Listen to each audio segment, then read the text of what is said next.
Hola, buenas tardes. Lo primero quiero empezar presentándome. Soy Eva Estaún y estoy encargada por parte del Centro Internacional de Investigaciones en Ciencia Política de Aguascalientes, en México, de sacar adelante o de llevar los 3 talleres relativos a marco lógico, a incidencia política y a derechos humanos. Hoy voy a empezar trabajando con voy a empezar dando la explicación del taller relativo a marco lógico, a cómo trabajar con la herramienta, con el instrumento del marco lógico y sus peculiaridades. Sobre todo y al principio de todo voy a empezar explicando o exponiendo por qué he sido seleccionada para dar este taller o por qué mi perfil encaja bien con la materia que os voy a explicar. En primer lugar, yo soy de profesión abogada, estudié Derecho y estudié también Ciencia Política en mi etapa de maestría. Esa formación la completé con un doctorado en Paz y Seguridad Internacional, siempre ligado con el tema de los derechos humanos y trabajando sobre terreno gran parte del tiempo. Durante una etapa de mi vida tuve la oportunidad de trabajar para el Instituto de la Mujer, que es una administración pública que forma parte del Ministerio de Trabajo y Asuntos Sociales español. Allí estuve trabajando con una red contra la violencia de género para mujeres, sobre todo, montando una red contra la violencia de género para mujeres, sobre todo, y estuve trasladada a terreno, trabajando en Guatemala, por eso conozco un poquito la realidad de Centroamérica. Además, también me he desempeñado en otras funciones en diferentes ONGs y he trabajado con las diferentes fases que propone el marco lógico para trabajar un proyecto. Por supuesto, en todos mis proyectos y programas he utilizado el marco lógico como instrumento, como guía de trabajo, y además he tenido la oportunidad de vivir en terreno mucho tiempo y entender bien la realidad de diferentes países, diferentes continentes, desde África, donde viví en Kenia y en Sierra Leona, hasta América Latina, donde, como os digo, viví en Guatemala durante un periodo y he tenido la oportunidad de conocer muy de cerca la realidad hondureña y también la realidad mexicana de alguna manera. De tal forma que bueno, quería empezar presentándome y presentando mis credenciales para que entendáis por qué voy a explicaros o para que entendáis también un poco la distribución que he hecho del programa de formación. Tengo experiencia docente también, esta asignatura la he explicado como parte de asignaturas de maestría, donde he tenido la opción o la posibilidad de contar con más sesiones. Esto va a ser un taller cortito de 4 horas, pero bueno, he tenido la oportunidad también de revisar este tema o de explicar este tema en otros foros, en otras audiencias y también con otro tipo de perfil distinto. Normalmente cuando doy un taller o cuando doy un curso siempre me gusta escuchar a las personas que me están escuchando. Entonces, de ser un momento presencial como el que teníamos planeado con el centro, o por lo menos un momento, aunque hubiera sido vía Skype, en el que hubiéramos podido cruzarnos, me hubiera gustado mucho poder escuchar vuestras procedencias, vuestros perfiles profesionales, vuestros intereses personales, para de esta forma ir adaptando el programa o el programa que he diseñado o el formato de sesiones que he diseñado a vuestras expectativas más reales. Desafortunadamente, en este formato de curso eso no lo podemos hacer, pero si tenéis interés, sí que os animo a que me mandéis mails explicándome pues eso, vuestros perfiles profesionales, vuestros intereses personales, de tal forma que ya moldear la formación o la forma en la que he diseñado los talleres no va a ser posible, pero sí que podría a lo mejor alargar una clase extra explicando vuestras dudas, intentando adaptarlas a vuestros perfiles. Podéis contactarme a través de este correo eva.estaun@gmail.com o directamente a partir de alguno de los docentes del centro, de alguno de los encargados del centro, que os facilitarían mi correo para que me contactarais. Ya os digo que yo estaría encantada de resolver vuestras dudas. Este taller, como los otros que se me han encargado, tienen el siguiente diseño. Los hemos diseñado o los he diseñado también un poco con el apoyo y con la recomendación del centro en talleres de 4 horas divididos en sesiones formativas de 1 hora cada una. No hemos querido sobrepasar la hora porque es muy difícil hacer seguimiento sin poder intervenir, porque lo malo que tiene este formato es que impide la interactuación. Es muy difícil conseguir captar la atención del público durante más de 1 hora. Por eso hemos decidido que 4 sesiones divididas en 1 hora cada una es lo más adecuado, tanto para este como para los otros que se me han encargado, digo, de incidencia y de derechos humanos. Concretamente, este taller lo vamos a dividir en 4 sesiones, como bien decía. Una primera sesión que voy a dedicar a explicar, que va a ser la de hoy, a explicar los conceptos básicos que trataremos. Conceptos básicos como, por ejemplo, qué es un proyecto, para qué sirve un proyecto, qué tipos de proyecto hay, qué significa desarrollo, los diferentes conceptos o las diferentes formas de entender que tiene la palabra cooperación, qué significa viabilidad, sostenibilidad, autosostenibilidad. Todo esto son conceptos básicos que es fundamental tener muy claros en la cabeza cuando se habla de marco lógico, porque la única forma de poder trabajar con una herramienta de forma conjunta y que sea útil para todos los que se sientan en la mesa a trabajar sobre un proyecto es que tengan la misma forma de entender proyecto, la misma forma de entender desarrollo, porque si no se dan malos entendidos de origen que pueden llevar a que un proyecto diseñado con marco lógico o con cualquier otro instrumento pudiera llegar a fracasar. Entonces, por eso, siempre la primera sesión la suelo dedicar a conceptos, a explicar conceptos básicos, sobre todo para que luego no haya malos entendidos y para que queden muy claros, muy claro de qué estamos hablando cuando se adelantan o cuando se explican los diferentes elementos.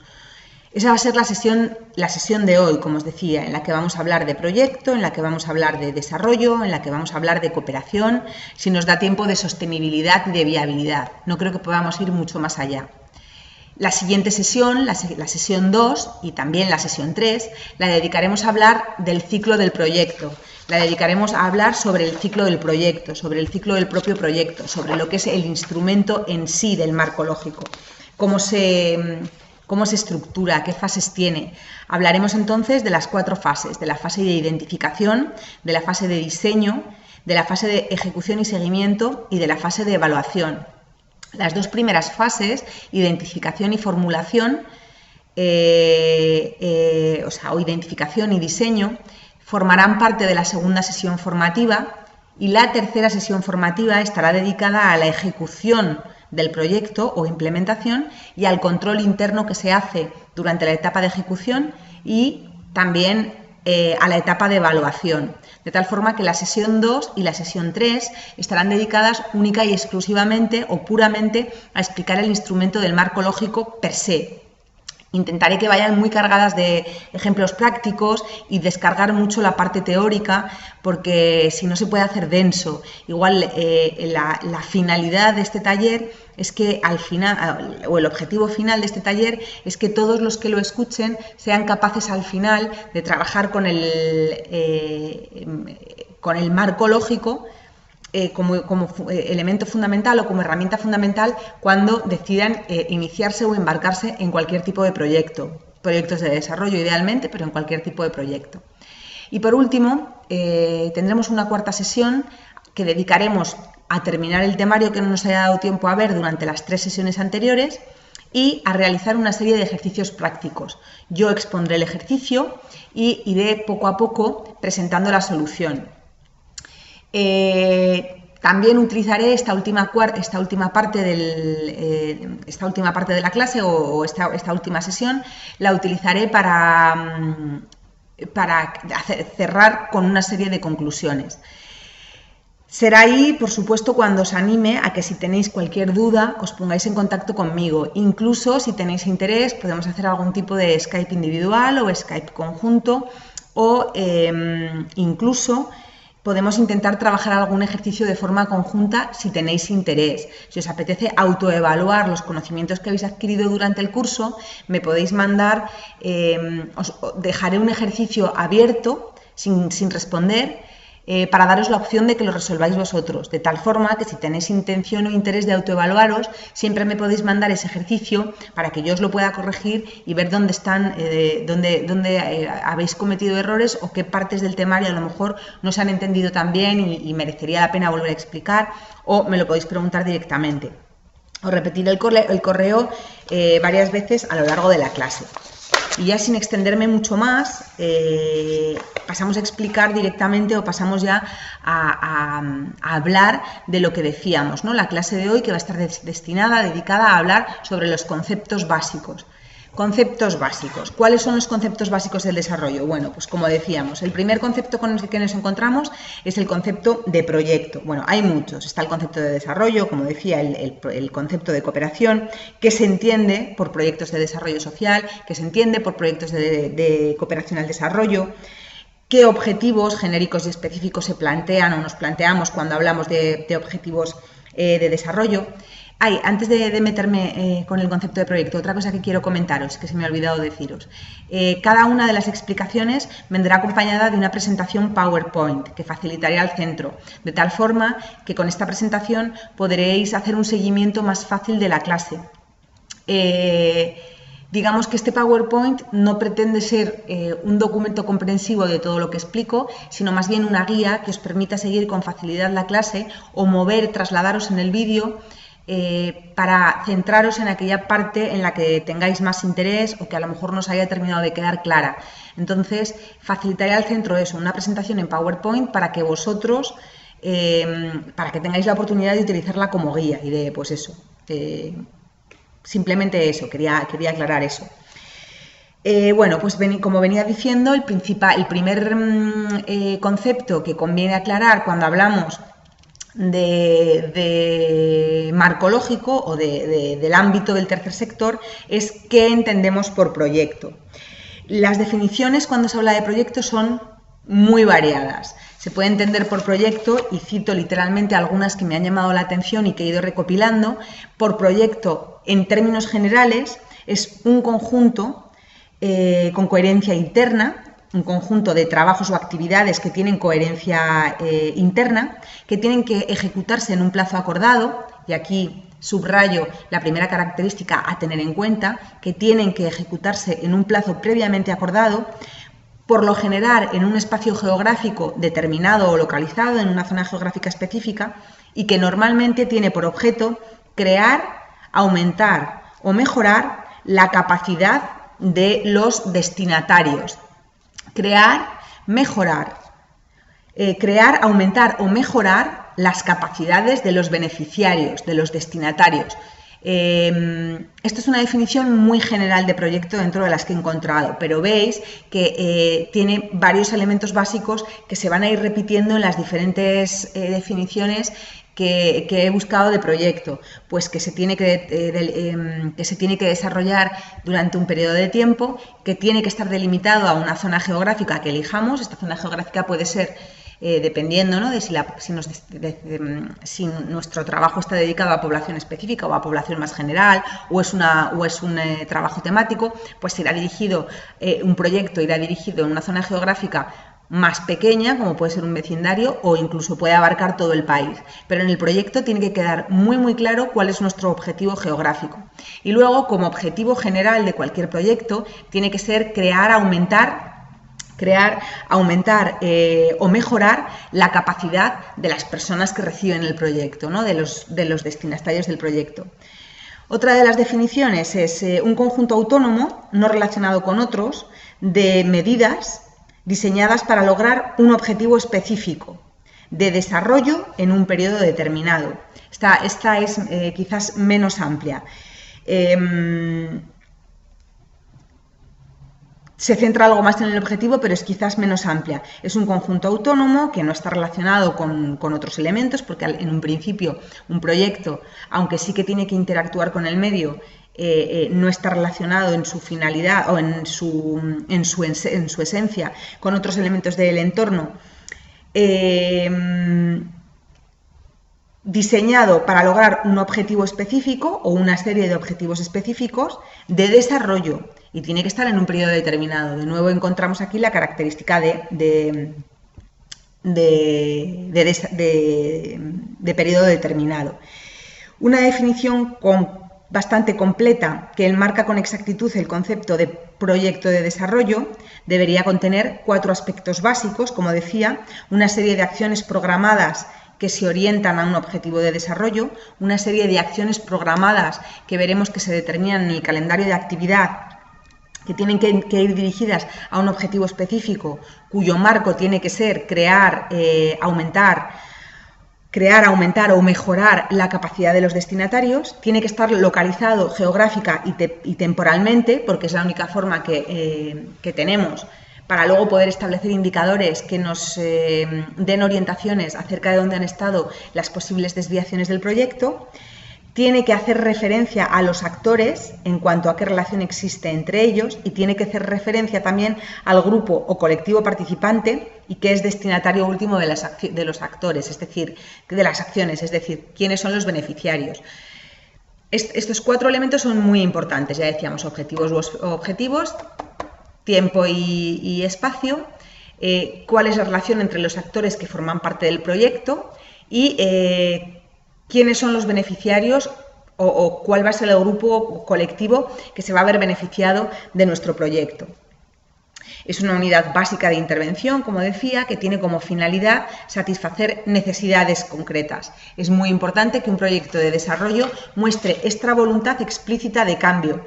Tiene que ser algo innovador. Innovador no quiere decir que no se haya hecho, sino que no se ha llevado a cabo en esa comunidad y por eso es innovador, en ese espacio geográfico y en ese periodo de tiempo. El hecho de que sea innovador en un periodo de tiempo y en un espacio delimitado y que se destine a beneficiarios es lo que le va a dar la viabilidad. Y luego tiene que pretender mejorar las soluciones, mejorar entendiendo como un aumento o una creación de las capacidades o mejoras, y tiene que dar solución a problemas específicos. Giran todas las definiciones en torno a una idea parecida. Ahora os leo literal el concepto comúnmente aceptado o formalmente aceptado por la mayoría de los actores que trabajan en el tercer sector cuando se habla de proyecto. Normalmente la definición que se acepta como válida es la que dio la Agencia de Cooperación Alemana allá por el 87, pero todavía a día de hoy sigue aplicable. No se ha encontrado ninguna mejor, o por lo menos no se ha trabajado en ninguna que sea más precisa que esta. Se entiende por proyecto una tarea innovadora, decíamos, que tiene un objetivo definido, decíamos, que tiene que ser efectuada en un cierto periodo de tiempo, en una zona geográfica delimitada y para un grupo de beneficiarios. Decíamos, o sea, esos 3 elementos que son los que le van a dar viabilidad al proyecto. Solucionando de esta manera problemas específicos, por un lado, o mejorando situaciones, al final creando capacidades que permitan que mejore la situación de los beneficiarios, de la población destinataria.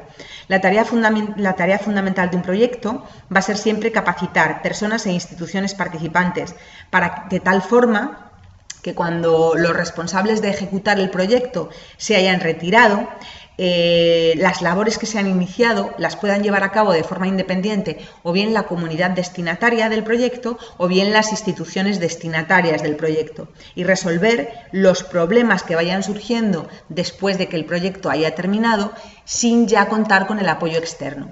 Entonces, detrás de la finalidad del proyecto o del objetivo específico del proyecto siempre tiene que haber una idea subyacente de lección aprendida o de legado de aprendizaje, más que de lección aprendida, de legado de aprendizaje, de tal forma que cuando hemos puesto en práctica un proyecto, y aquí hablamos de autosostenibilidad, cuando hayamos puesto en marcha un proyecto, nos aseguremos que incluso cuando nos vayamos a retirar, la andadura de ese proyecto o la andadura de nuestra idea innovadora con la que pretendíamos mejorar las condiciones de vida de una población sigue vigente. Hemos conseguido capacitar, bien si nuestro proyecto tenía como objetivo un grupo de beneficiarios, bien si tenía como objetivo una institución, hemos conseguido capacitar a ese grupo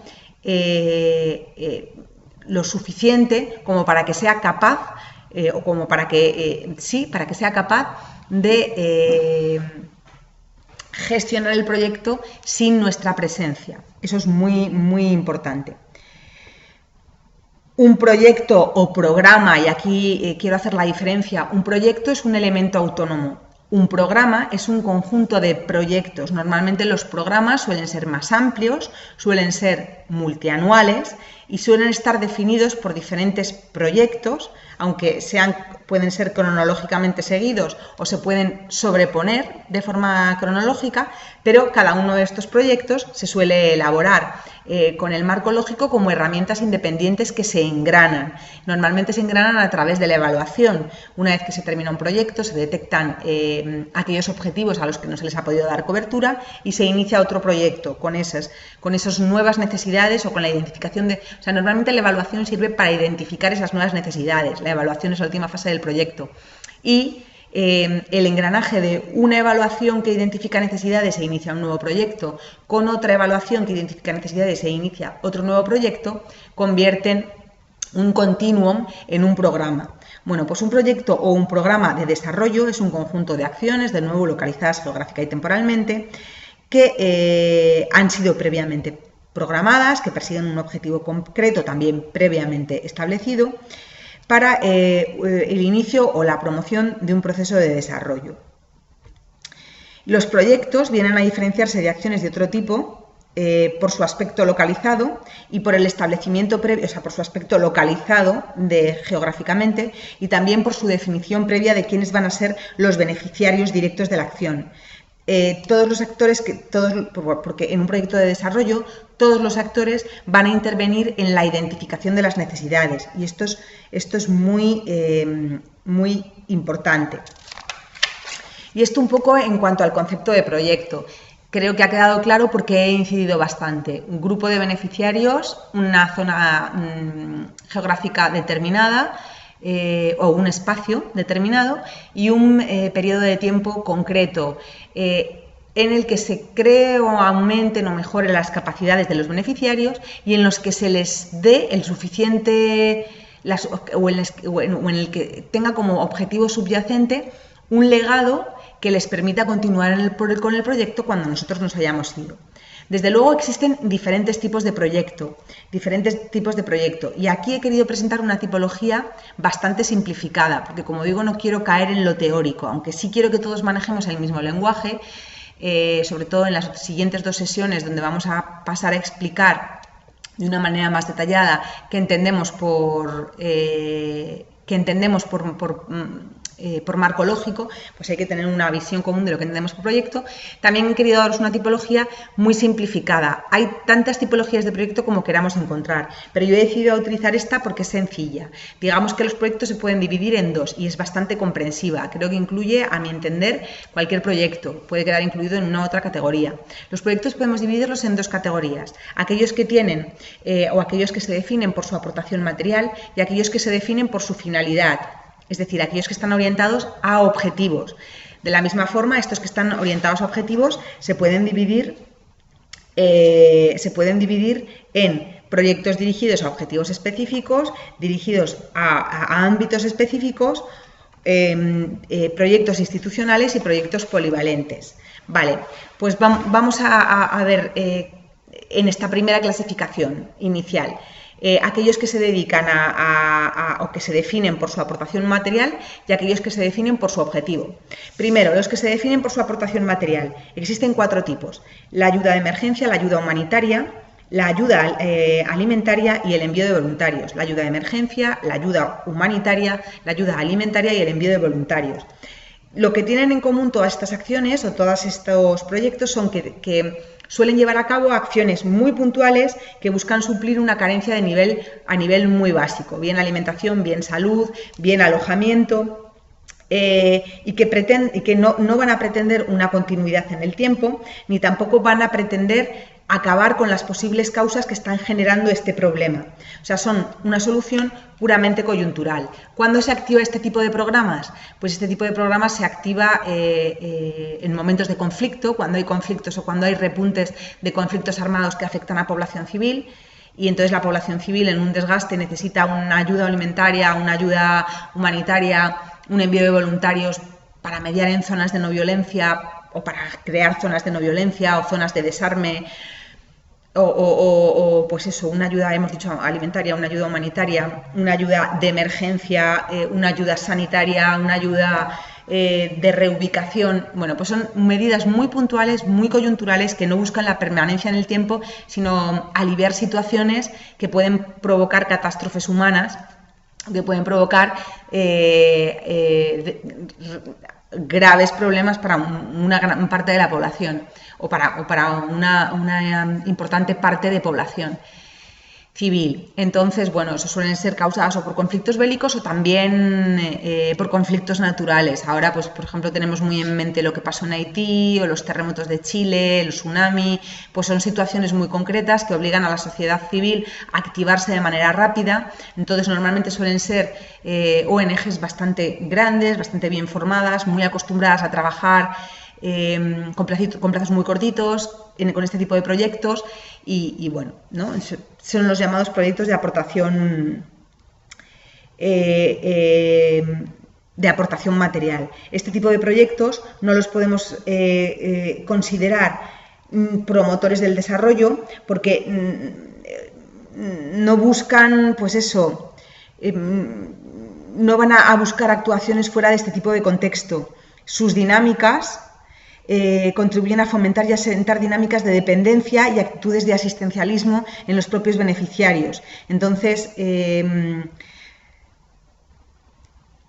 un principio esto no son acciones de desarrollo, son acciones de asistencia, eso, que tienen la visión del asistencialismo, que lo que pretenden es dar cobertura a situaciones muy concretas. No se les puede considerar de desarrollo porque no pretenden iniciar ni impulsar ningún tipo de desarrollo, sino aliviar situaciones muy puntuales donde se están produciendo verdaderos dramas. Estas son las de aportación material. Luego, hemos dicho que tenemos otro tipo de proyectos, que son los proyectos definidos según su finalidad y que están orientados por los objetivos. Estos ya sí que los podemos considerar proyectos de desarrollo como tales. Y existen diferentes tipos, y en estos ya sí que nos vamos a centrar un poco más, porque sí que son proyectos de los que vamos a trabajar nosotros y que sí que se diseñan haciendo un uso concreto de la herramienta del marco lógico. Pues pueden ser proyectos dirigidos a colectivos específicos, por ejemplo, mujeres, refugiados, indígenas, campesinos, niños, colectivos desfavorecidos, personas con algún tipo de discapacidad. Se caracterizan eso porque están enfocados a aliviar, no, a capacitar, porque en este caso no es aliviar con el enfoque asistencialista del anterior, sino a capacitar a individuos o colectivos, individuos que forman colectivos muy concretos, normalmente marginados, pero no me gusta tanto esa palabra, como muy vulnerables, colectivos más vulnerables. Y luego tenemos, eso por un lado. Dentro de estos proyectos de desarrollo per se, que se definen según su finalidad, están aquellos proyectos que se destinan a ámbitos específicos. Estos son los que mejor se entienden. Son proyectos, por ejemplo, de salud, bueno, que van desde la construcción de un centro hospitalario hasta la capacitación de médicos en una zona más rural para que un porcentaje de población indígena pues tenga asistencia sanitaria básica, por ejemplo. Proyectos de educación, proyectos de desarrollo de infraestructuras, de puentes, de vías, edificios, elementos de comunicación, radios, comunicaciones, radios comunitarias, bueno, infraestructuras. Y por último, sector productivo, desarrollo del sector agropecuario, desarrollo del sector servicios, desarrollo del sector macroindustrial y por último, proyectos dedicados al medio ambiente. Como dentro de los temáticos, ¿no? Pues conservación y protección, regeneración del medio ambiente, que puede ir desde plantar árboles hasta, no sé, hasta recogida de aceites para elaborar jabones, para que esos residuos o recogida de pilas, para darles proyectos de medio ambiente. Luego, dentro de los proyectos destinados a objetivos específicos, tenemos los proyectos de desarrollo institucional, desarrollo comunitario. Son proyectos cuyo objetivo es que los beneficiarios asuman el protagonismo de su propio desarrollo. Esto, como decía antes, debería ser la finalidad subyacente de todos los proyectos de desarrollo que se traten. Siempre se debería tratar de capacitar al que está recibiendo para que sea capaz de darle cobertura o para darle continuidad al proyecto incluso cuando nosotros nos hayamos ido. Pero hay en algunos proyectos, por ejemplo los de infraestructuras, en los que esta continuidad a lo mejor no tiene tanto sentido, porque si construyes un puente simplemente hay que capacitar a la población para su uso y la población será consciente de que su uso mejora su vida y lo usará. Pero en cambio, si desarrollas una nueva estructura de gobierno local en la que consigues la representación de una minoría indígena, pues cuando tú te vayas, la situación ideal, o capacitas a mujeres en medios no violentos, pues lo ideal es que cuando tú te vayas, estas mujeres sigan con su acción de multiplicación, de metodología de acciones no violentas, para que en la sociedad, para que la sociedad se vaya calando de esa filosofía de paz. Pues lo ideal es que cuando tú te vayas esa filosofía continúe y se quede como subyacente. Pues estos son problemas de institucionalización de buenas prácticas, de desarrollo, sobre todo de capacitación, que se suelen hacer a nivel local. Y por último, los proyectos polivalentes. Los proyectos polivalentes es algo muy parecido a lo que yo entiendo como programa. Son proyectos que se entrelazan, multisectoriales, trabajan muchos sectores, buscan una prioridad y luego a partir de ahí van identificando más necesidades y entonces pues pueden promover el desarrollo económico, institucional, social, el cambio estructural. Normalmente son programas multianuales de larga duración. Y se formulan como programas multisectoriales que pretenden resolver muchos problemas, suelen trabajarse con instituciones porque esto facilita el desempeño, facilita el trabajo y un poco esta sería la idea. Y con este pequeño resumen hemos cubierto lo que son los proyectos, lo que entendemos por proyectos de cooperación, y también lo que entendemos, las diferentes tipologías de proyecto que tenemos. Hemos dicho que tenemos dos, para hacer un resumen: aportación material y objetivo específico. Dentro de aportación material no les vamos a dar tanta importancia, pero son los de ayuda concreta, pues alimentaria, humanitaria, de emergencia, envío voluntarios, acciones muy concretas para cubrir necesidades muy concretas, mientras que los de objetivo específico son proyectos de desarrollo entendidos per se, que buscan una continuidad en el tiempo, una sostenibilidad, de la que también hablaremos, si no hoy, en la sesión siguiente. Dentro de estos proyectos de objetivo específico podemos manejar 4. Aquellos que se dirigen a colectivos específicos, aquellos que tienen una temática concreta o específica, aquellos que son menos tangibles, institucionales, de capacitación, de más metodológicos, y luego los polivalentes, o lo que vendríamos a entender por programas. Seguimos avanzando. El siguiente concepto, que para mí es muy importante cuando estoy explicando el enfoque del marco lógico y en el que siempre hago mucha incidencia porque puede llevar a confusión, más que a confusión, a que cada persona lo entienda de manera diferente, es el concepto del desarrollo. Si vamos a trabajar proyectos de desarrollo social, de desarrollo económico, de desarrollo cooperativo, de cooperación al desarrollo, es fundamental que todos entendamos qué es un proyecto y tengamos el mismo concepto de proyecto, y qué entendemos por desarrollo y tengamos el mismo concepto de desarrollo. Cuando hablamos de desarrollo, una de las primeras cosas que, como vengo diciendo, hay que tener en cuenta es que no es un concepto único o unívoco. No hay un consenso fundamental o un consenso armado al respecto. No es un concepto estático, también ha dependido de la etapa en la que se ha trabajado o de la etapa en que se ha vivido. Los 50, los 70, los 60 empezó el desarrollo, los 70, los 80, y el concepto ha ido evolucionando, también un poco impulsado por el desarrollo de la sociedad civil y por la integración de la sociedad civil en las estructuras democráticas, entonces es un concepto que ha ido evolucionando. Hay 3 elementos o 3 teorías que se utilizan para explicar el desarrollo. Una es la teoría de la interdependencia, otra es la sostenibilidad y otra es el desarrollo humano, haciendo hincapié en lo que entendemos por humano. Cuando hablamos de la teoría de la interdependencia, esta es una de las teorías más extendidas que se utilizan cuando se habla de desarrollo. Esta corriente parte del análisis de las estructuras socioeconómicas mundiales y lo que trata de explicar es que el desarrollo y el subdesarrollo son dos elementos que forman parte de la misma realidad. Son dos elementos que van unidos, que interactúan y que dependen el uno del otro. O sea, sus problemas, los problemas del desarrollo y los problemas del subdesarrollo, se los provocan mutuamente, de tal forma que los problemas del subdesarrollo también son un problema directo del desarrollo y viceversa. La teoría de la interdependencia dice que es un mismo proceso histórico y universal y que son históricamente simultáneos.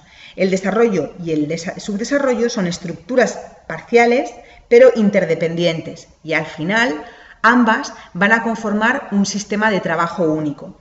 Por eso, la única forma de entender las políticas de desarrollo que se vayan elaborando o la única forma de entender las políticas de desarrollo con las que se vaya trabajando es intentar darles una solución conjunta. Donde la participación social y la cultura activa de nuevos grupos sociales que antes quedaban excluidos o marginados de la toma de decisiones, hoy se puedan sentar para traer o para que sus voces se puedan escuchar y para traer a colación o para explicar cuáles son sus problemas reales, ¿sí?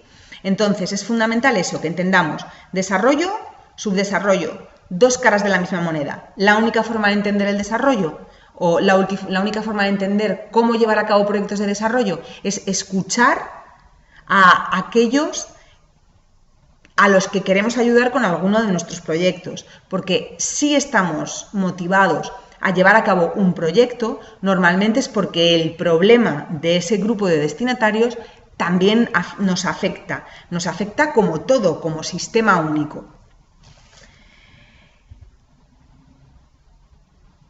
Bueno, otro de los elementos, otro concepto clave que hay que tener en cuenta y del que se habla a menudo cuando se trata del tema de desarrollo es de la sostenibilidad. Tras un informe, es que es demasiado teórico, pero el informe Brundtland de 1987 dice que la sostenibilidad es fundamental tenerla en cuenta desde dos puntos de vista fundamentales. En primer lugar, que nuestros proyectos en ningún caso deterioren el medio ambiente, porque si lo deterioran ya no se pueden considerar proyectos de desarrollo. Entonces, uno de los elementos fundamentales cuando hablamos de proyecto de desarrollo es que respeten el medio ambiente y en este respetar el medio ambiente estamos incluyendo la característica de sostenibilidad y luego también la sostenibilidad entendida desde el punto de vista de que los recursos que vaya a consumir el proyecto que estamos generando sean recursos que se puedan regenerar. Es decir, que el proyecto que vamos a implementar en una comunidad no suponga un perjuicio para las generaciones futuras. Es decir, las generaciones futuras no pueden verse perjudicadas por un proyecto que hemos iniciado en una comunidad concreta. Tenemos que estar seguros, primero, que nuestro proyecto no va a dañar el medio ambiente y segundo, que no va a impedir que las generaciones futuras disfruten de lo que a día de hoy está presente en esa comunidad. Esto es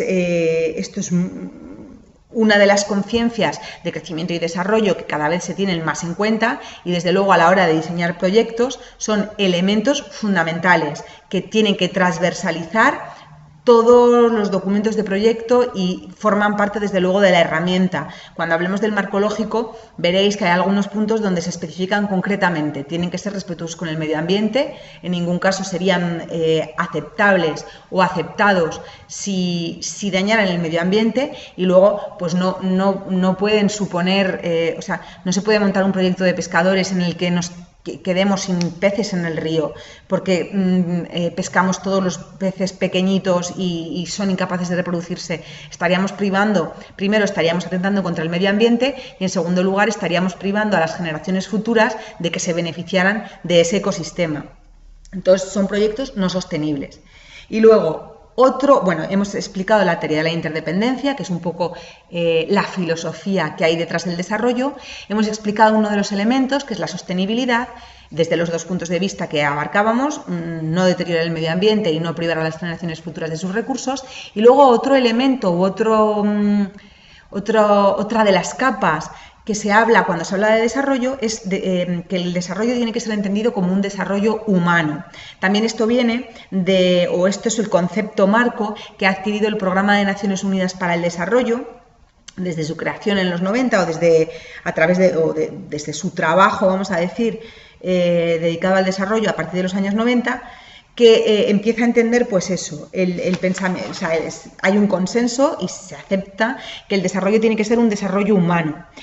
Tiene que ser un proceso, tiene que suponer el desarrollo un proceso. Cuando hablábamos de proyectos decíamos que los proyectos de desarrollo tienen que tener como objetivo un cambio, pues el desarrollo se entiende como un proceso de cambio económico, social, cultural, que tiene que estar centrado en la persona. El ser humano tiene que ser el protagonista y que tiene que estar dedicado a potenciar sus capacidades, asegurar una vida digna en cualquier momento, en cualquier localidad, en cualquier geografía, en cualquier cultura, y se tiene que ver siempre como un proceso de ampliación continua de capacidades.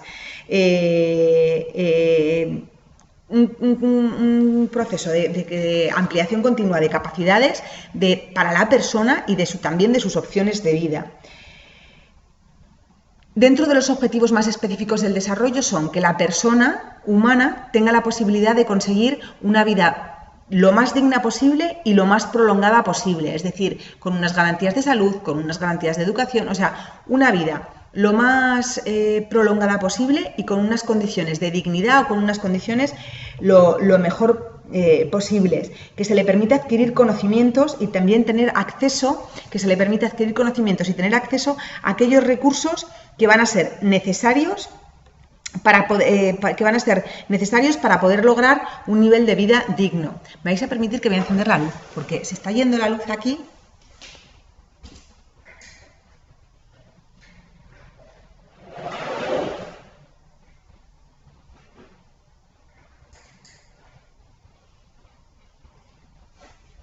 Lo siento, es que se estaba yendo la luz aquí, se está ya cayendo el sol. Que son aquí ya como las 7:30 de la tarde y me estaba costando hacer el seguimiento de la explicación. Bueno, pues como os decía, tienen que estar orientados a una mejora, a un desarrollo económico, un desarrollo social, cultural, no importa en qué lugar, en qué persona, o sea, todos tienen que ser capaces de beneficiarse de ese desarrollo. Y sus objetivos específicos, pues tienen que ser conseguir una vida prolongada, digna, como decíamos, esto muy en el ámbito de la salud y del disfrute, del ocio, adquirir una serie de conocimientos y que tenga una serie de acceso a recursos necesarios para conseguir un nivel de vida digno. Para poder vivir en este ámbito de vida digno es necesario que tenga una serie de libertades, una libertad económica, una libertad social, una libertad de expresión. Todo ello que le dé la posibilidad de ser un sujeto creativo, productivo, en un entorno en el que haya una garantía de los derechos humanos y de la autoestima. Es decir, hay que potenciar en estos procesos de desarrollo que se den en espacios democráticos o democratizar los espacios, puede ser uno de los objetivos del desarrollo. Pero el desarrollo se va a configurar, en este caso, y tal y como lo diseña o como lo entiende el Programa de Naciones Unidas para el Desarrollo, y que es comúnmente aceptado por los trabajadores o por los actores que se mueven en el tercer sector, se va a entender a partir de ahora el desarrollo como un concepto multidimensional, aplicable, y que se va a aplicar, pues eso, a países en desarrollo, a países desarrollados, porque dentro de los países desarrollados también hay grandes capas de población muy vulnerables y que viven muy de espaldas, pues a sus derechos más básicos y a sus necesidades más básicas. Pues el objetivo del desarrollo es paliar esos procesos. La mayor parte de las teorías coinciden hoy en día en concebir o entender el desarrollo utilizando estos tres elementos que acabo de explicar. La interdependencia, es decir, como conclusión de la interdependencia, que si sus problemas son mis problemas y mis problemas son sus problemas, sentémonos todos en un espacio común para dialogar e identificar las necesidades más acuciantes y darles cobertura. Una cobertura que permitan una sostenibilidad a largo plazo para que el problema, la causa del problema quede erradicada y el problema deja de ser tal. Tienen que ser sostenibles, como decíamos, sostenibles hoy, sostenibles mañana, y tienen que poner en el centro del desarrollo al ser humano como sujeto creativo, sujeto productor, sujeto pensante, como sujeto. Esto también lleva detrás un poco la idea de superar, o lleva detrás el objetivo de superar este paradigma un poco arraigado de que el desarrollo tiene que ver con las sociedades occidentales o con las sociedades más industrializadas, de que el desarrollo es lo que se ve en la televisión americana o en la televisión europea. El desarrollo no es eso, no tiene nada que ver con eso. Y aquí he querido recoger dos testimonios de dos presidentes de dos organizaciones de sector civil, uno de Ecuador y una de Bolivia, que definen el desarrollo como un proceso propio de construcciones, de condiciones que no necesariamente han de ser similares a las del norte. Tiene que ser un desarrollo justo y sostenible para todos, que suponga crear un nuevo sistema de valores, un nuevo sistema de relaciones humanas y de relaciones con la naturaleza, cuyos elementos claves sean el reparto de la propiedad y del trabajo, la justicia social, la revolución cultural y la ecología sostenible. Todo ello siempre en el entorno o en el ecosistema en el que nos ha tocado vivir. O sea, todos estos elementos tienen que darse en los entornos en el que cada uno se maneje. Si parece que queda claro, aunque con ciertas voces discordantes, lo que es desarrollo, sí que es completamente claro y no queda lugar a dudas lo que se entiende por no desarrollo. Cuando se entiende que hay una comunidad, un colectivo, un grupo, una nación, un conjunto de personas, bien sea a pequeña escala o a gran escala. Cuando entendemos que no tienen desarrollo, pues cuando tienen bajos niveles de ingreso o hay importantes capas de pobreza en muchas capas de la población. Entonces ahí hablamos de que no hay desarrollo. Cuando hay bajos niveles de participación de una capa de la población importante en procesos económicos, sociales, culturales, políticos, es decir, cuando hay una parte de la población que vive de espaldas a la institucionalidad, bajos problemas de nutrición y problemas alimenticios, un crecimiento demográfico y gran proporción de población dependiente, es decir, sin trabajo, sin recursos, unos bajos niveles de escolarización y alfabetización, porque sobre todo ahora en la era del Internet, la adquisición de conocimiento es lo que empodera y lo que permite a una comunidad ser consciente de dónde están sus derechos y hacia dónde puede trabajar para conseguir el desarrollo. Un acceso limitado a los medios sanitarios y de salubridad, no tener agua, no tener agua potable, no tener unos sistemas de higiene o de saneamiento adecuados. Todo eso son indicadores que muestran el bajo nivel de desarrollo de una comunidad, que haya niveles altos de subempleo, es decir, economía sumergida, o de desempleo, porque toda esta gente que vive con economía sumergida luego no va a tener ningún tipo de beneficio social y van a caer dentro de las capas de la pobreza. Que haya una gran dependencia de los sectores primarios. Bueno, pues todos estos son indicadores que nos hacen hablar de que una sociedad tiene problemas de desarrollo o hay falta de desarrollo. De estos indicadores, en cuanto a falta de desarrollo, hay muchísimos, pero estos son los fundamentales y no hay debate cuando se exponen. Estos indicadores dan muestra de que una sociedad tiene bajos niveles de desarrollo. Explicado ya el concepto de proyecto, explicada la tipología de proyecto, adelantado qué significa desarrollo y qué significa no desarrollo, voy a pasar a introducir el último concepto, el concepto de cooperación, que también es uno de los conceptos importantes que siempre adelanto en todas mis clases, porque aunque no todos los proyectos son de cooperación al desarrollo, sí que todos los proyectos exigen cooperación, trabajo conjunto. Entonces siempre me gusta dar una visión de lo que es la cooperación, sobre todo porque además en el ámbito del tercer sector es una palabra que se utiliza habitualmente. Si vamos al diccionario de la Real Academia de la Lengua Española, cooperar significa obrar conjuntamente con otro u otros para conseguir un mismo fin. Es decir, trabajar de forma conjunta, trabajar en conjunto, con otro u otros para conseguir un mismo objetivo, un objetivo común. Significa realizar todas las tareas llevar a cabo todas las actividades, desde la primera hasta la última. Cuando estamos hablando de un proyecto, todas las actividades previstas en un proyecto, cada codo a codo o cara a cara, o sea, de igual a igual, con todas las comunidades participantes y todos sus interlocutores. O sea, habrá que hacer un mapeo muy detallado para entender quiénes son las personas que van a verse afectadas por el proyecto que queremos plantear, y habrá que trabajar con ellas directamente, porque si en un momento dado cayéramos en la tentación de evitar escuchar a la comunidad beneficiaria de nuestro gran proyecto, porque muchas veces cometemos el error de pensar que nosotros sabemos y ellos no, probablemente nuestro proyecto esté destinado a fracasar. Es decir, cuando hablamos de cooperación, cuando se habla de un proyecto de desarrollo, siempre hay que tener en la cabeza que hay que cooperar con la comunidad de destinatarios o con los beneficiarios que hemos elegido, y eso significa que cuando identifiquemos las necesidades o analicemos cuáles son sus necesidades, aunque nosotros pensemos que tienen unas necesidades, tenemos que tener la suficiente humildad profesional como para entender que nuestras necesidades o nuestro dibujo de sus necesidades pueden no ser sus necesidades reales, o al menos no sus necesidades más inmediatas. La cooperación debe ser concebida también como un intercambio basado en la solidaridad.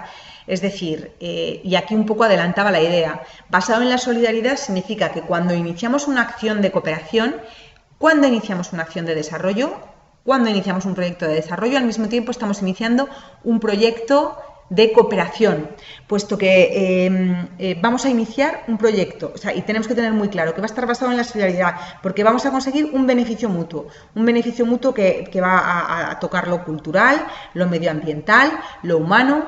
Vamos a tener un enriquecimiento probablemente al sentarnos con esa comunidad de beneficiarios y aprender cosas de las que no éramos conscientes. Vamos a tener un enriquecimiento humano, personal. La propia definición lo resalta, que este obrar conjunto supone perseguir la consecución de un mismo fin. O sea, todos los que nos sentemos, no solo los beneficiarios, no solo los que han diseñado el proyecto, todos tienen que intentar conseguir o tienen que ir hacia el mismo fin. Entonces, esto va, lo que decía, de rechazar cualquier enfoque que suene a paternalista, cualquier enfoque que suene a yo sé lo que necesitáis y como sé lo que necesitáis os lo voy a dar y no voy a escucharos. Porque los proyectos o los técnicos o implementadores de proyectos que llegan a una comunidad con esa actitud, normalmente llevan el proyecto, consiguen los fondos, y esto lo digo por experiencia porque lo he visto en alguna ocasión. Llegan el proyecto, no identifican bien las necesidades, sino que implementan aquellas necesidades que ellos han considerado más urgentes, sin escuchar la voz de la comunidad, implementan el proyecto y bien el proyecto fracasa durante su proceso de vida, o bien el proyecto finaliza o desaparece cuando se han marchado, con lo cual el proyecto también ha fracasado, porque la idea es que la semilla del proyecto posteriormente crezca y bueno, tenga continuidad en el tiempo sin la ayuda externa. Entonces es muy importante. Bueno, y luego el hecho de implementar proyectos derivados de lo que nosotros pensamos que la comunidad de beneficiarios necesita, puede, por un lado, no provocar ningún efecto, con lo cual es un fracaso, pero puede provocar impactos negativos. Recuerdo un proyecto en el que se construyeron unos baños en Centroamérica, en una comunidad de Centroamérica, se construyeron inodoros en una comunidad local, en la selva, en una comunidad muy aislada, y ellos no sabían usar los baños, tampoco tenían interés, tampoco era fácil que llegara el agua, tampoco era fácil establecer las tuberías para el limpiado del agua. Entonces el proyecto estuvo más o menos vivo mientras los ejecutores del proyecto estuvieron presentes en terreno. Cuando los ejecutores del proyecto se marcharon, la gente que había sido capacitada para ir a hacer sus necesidades y evacuar en un punto concreto, siguió haciéndolo. Pero como las condiciones de higiene y de salubridad, por falta de agua, por la sequía, luego por las lluvias torrenciales, bueno, pues también no se habían considerado el factor ecológico, ¿no? El cambio de estaciones y el impacto climático, pues eso se convirtió en un vertedero que atrajo mosquitos. Estos mosquitos, muchos de ellos transmiten dengue, muchos transmiten malaria. Entonces, muchos la cólera, entonces hay que tener cuidado porque un proyecto mal llevado no solo puede dejar sin consecuencias, con lo cual es un fracaso, sino que puede llegar a provocar consecuencias muy negativas para la población.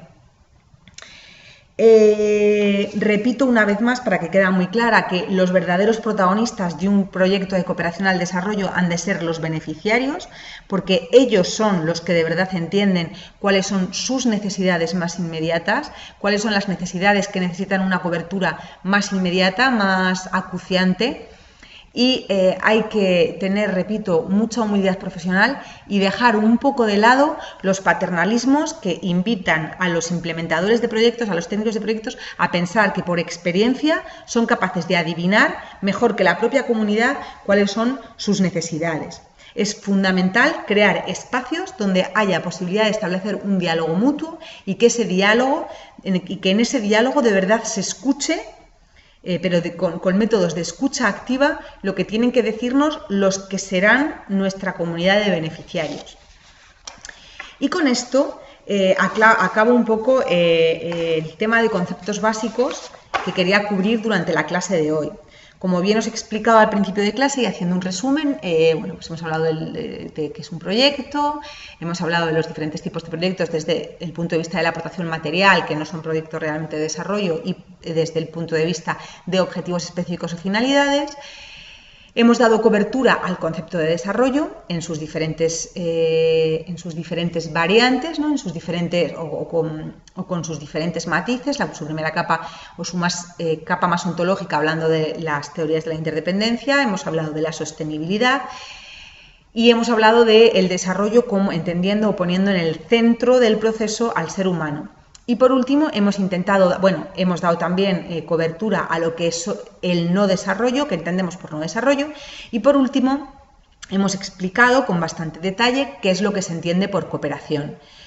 Estos son los 4 conceptos que vamos a nombrar continuamente. Entonces, tenemos que tener en la cabeza de qué contenido están llenos, que es el que he explicado en la clase de hoy. Y en la siguiente clase o en la siguiente sesión, en la sesión 2, se explicará o se dará cobertura a los conceptos de desarrollo y viabilidad, que no me ha dado tiempo a darles cobertura hoy, pero en un espacio de tiempo muy cortito. La introducción será para hacer un pequeño repaso de los conceptos que hemos visto hoy y añadir estos 2 conceptos más, el de viabilidad y el de desarrollo, pero ya no desde el punto de vista del concepto, sino desde el punto de vista de los factores endógenos y los factores exógenos del propio desarrollo. Y ya pasaremos a explicar el marco lógico como herramienta orientada a la planificación de resultados. Y ya en el siguiente día, pues la mitad de la clase la dedicaré a explicar estos conceptos, la herramienta en sí, el ciclo del proyecto total, con sus fases no lineales y cada uno de los elementos de su fase. Y pasaremos ya a detallar y a explicar con detalle cómo se maneja o cómo se trabaja en la fase de identificación y en la fase de formulación de proyecto. Estas son las 2 fases más interesantes porque son las 2 más difíciles y las que más trabajo conllevan. Entonces voy a intentar llenarlas de ejemplos prácticos y así no me dé tiempo en la siguiente clase de dar cobertura o en la siguiente sesión de dar cobertura a las 2 fases. Si no me diera tiempo, pues la siguiente la explicaría en la sesión 3, no pasa nada, somos flexibles en ese sentido. Y nada, solo daros las gracias por haber aguantado hasta el final de la clase, aunque la hayáis tenido que parar más de una vez para ir a beber agua o hayáis tenido que volver atrás para entender algún concepto que no hayáis entendido porque hablo muy rápido o por el acento o porque no he sido suficientemente clara. Os pido de nuevo que si tenéis algún interés concreto o hay algún elemento concreto que no ha quedado lo suficientemente claro o queréis poneros en contacto conmigo porque tenéis alguna duda concreta sobre vuestro trabajo, sobre o algún interés personal relacionado con el tema, pues de nuevo os dejo mi correo, es eva.estaun@gmail.com y estaré encantada de dar cobertura pues bueno, a todas vuestras preguntas que os puedan ir surgiendo. De nuevo repito que la presentación que he estado utilizando a lo largo de la clase de hoy os harán llegar en este formato, que es el formato que yo he utilizado, en este formato. La podéis pedir o os la hará llegar la Secretaría del Centro para que podáis ir siguiendo la clase más fácilmente. Muchas gracias a todos, hasta la próxima sesión.